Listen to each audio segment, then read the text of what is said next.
मेरा आम होना तेरा खुदा हो जाना, अच्छा नहीं सियासत में इतना बड़ा हो जाना।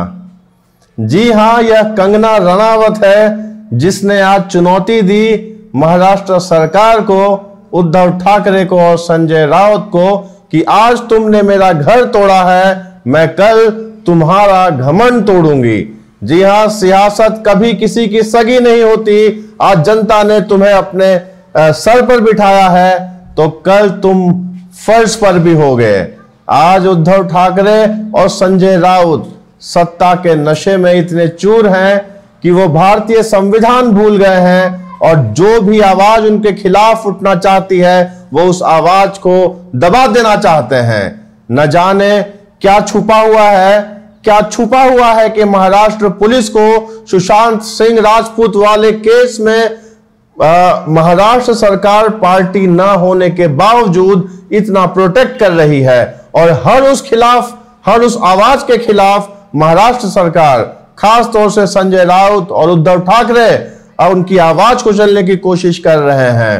कहीं ना कहीं कुछ दाल में काला तो नजर आ ही रहा है। और मैं आपको एक और बात बताऊं, आज जब कंगना रनावत की बात होती है तो क्यून की वो क्यूट सी क्यून नहीं, तनु वेड्स मनु की तनु नहीं, बल्कि मणिकर्णिका की वह योद्धा याद आती है जिसने आज अपने अकेले दम पर, अपने बूते पर महाराष्ट्र में ठाकरे परिवार के खिलाफ आवाज उठाई है। यही वो ठाकरे परिवार है जिसके खिलाफ आवाज उठाने की ताकत किसी की नहीं होती है। और आज वो लिबरल गैंग, वो इंटेलेक्चुअल गैंग और वो जो सोनम कपूर, स्वरा भास्कर, अनुराग कश्यप जैसे लोग जो अमेरिका में किसी के मरने पर तख्तियां लेकर खड़े हो जाते हैं कि वी आर शेम, आज कहां है वो? आज जब एक औरत के कमाए हुए, मेहनत से कमाए हुए उसके ऑफिस के ऊपर बुलडोजर जब फिरा, सभी सरकारी नियमों को ताक पर रखते हुए, और वो भी सिर्फ इसलिए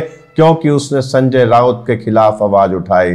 कौन है ये संजय राउत? संजय राउत कोई मुंबई का मालिक नहीं है, कोई मसीहा नहीं है, एक ऐसा छुटभैया नेता है, एक ऐसा दलाल है जिसके पास कोई जनाधार नहीं है, बल्कि वो चापलूसी के दम पर, ठाकरे परिवार की चापलूसी के दम पर वह सत्ता में एक पावर ब्रोकर बना हुआ है। जिस तरह से कांग्रेस खत्म हुई कुछ चाटुकारों के कारण, कुछ खुशामदखोरों के कारण, याद रखिए और लिख लीजिए इस बातों को कि यह शिवसेना को खत्म करने में अगर सबसे बड़ा योगदान होगा तो वो संजय राउत का होगा। जी हां, आज महाराष्ट्र सरकार जिस तरह से मुंबई पुलिस को बचाने में जुटी है, जिस तरह से रिया चक्रवर्ती को बचाने में जुटी है और जिस तरह से कंगना रनावत की आवाज को कुचलने में जुटी है, लगता है कहीं ना कहीं उनके हाथ भी सने हुए हैं किसी मामले में, इसलिए वो इस पूरे मामले पर लीपापोती करने में जुटी हुई है। और कंगना रनावत एक अकेली महिला है, एक आउटसाइडर है जिसने ठाकरे परिवार से पंगा ले रखा है। और यह पंगा सिर्फ पहली बार नहीं है। याद करिए, जब संजय राउत ने बाला साहेब ठाकरे के ऊपर किताब लिखी थी और जब मूवी रिलीज की डेट थी तो लोगों को ऐसा लगा था कि कंगना रनावत डर जाएगी और वो उनकी मूवी डेट, मणिकर्णिका की जो मूवी डेट है उसे चेंज कर देगी, पोस्टपोन कर देगी। मगर खूब लड़ी मर्दानी, वो तो झांसी वाली रानी है।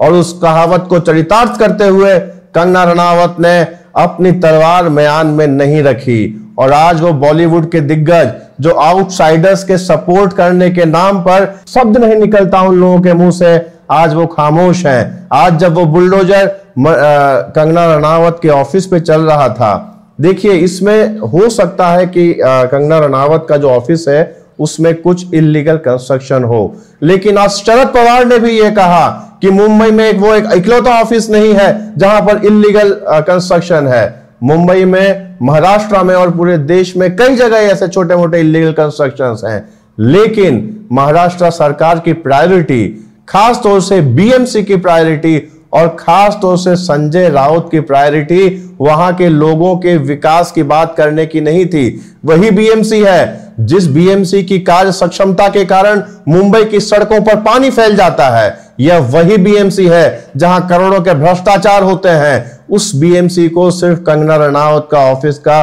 बेडरूम दिखता है, उसका टॉयलेट दिखता है, लेकिन लार्जर प्रोस्पेक्ट में उनको मुंबई के लोगों की जो तकलीफें हैं वो नहीं दिखती।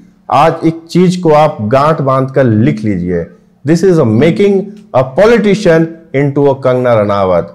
आपको आश्चर्य नहीं होना चाहिए आने वाले दिनों में अगर कंगना रनावत राजनीति के मैदान में उतरती है और संजय राउत के खिलाफ राजनीति के मैदान में वह बिगुल फूंकती है। आने वाले चुनावों में अगर कंगना रनावत भारतीय जनता पार्टी के लिए तुरुप का इक्का बन जाए तो इसमें आश्चर्यचकित मत होइएगा।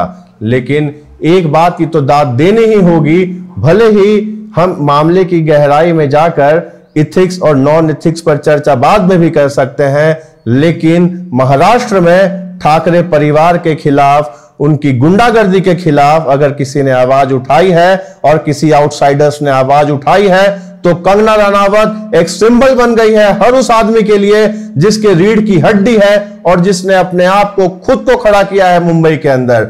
आज उन सभी लोगों के लिए आवाज बन गई है कंगना रनावत। और इसीलिए जब वो कुछ इंटेलेक्चुअल लोग जब कैंपेन चलाते हैं बॉयकॉट कंगना रनावत, तो कंगना रनावत के समर्थन में ट्रेंड कर जाता है सोशल मीडिया पर। और ये उन लोगों के लिए सिग्नल भी है कि जनता जाग रही है और जनता को अब सब समझ में आता है। और संजय राउत जैसे लोग जिनके पास कोई भी पॉलिटिकल जनाधार नहीं है, जनता का आधार नहीं है, वो लोग सिर्फ पॉलिटिकल गेम खेलकर, पॉलिटिकल किचन में बैठकर सिर्फ पॉलिटिकल अपना गेम नहीं पका सकते हैं। जनता का नेता बनना हो तो जनता का समर्थन भी हासिल करना होता है। यह लोगों को शायद अगले चुनाव में जनता समझा दे अगर वो लोग रास्ते पर नहीं आएंगे तो। बाकी हम संवाद में आपको हर इन सभी मुद्दों पर अवगत कराते रहेंगे। नमस्कार, जय हिंद।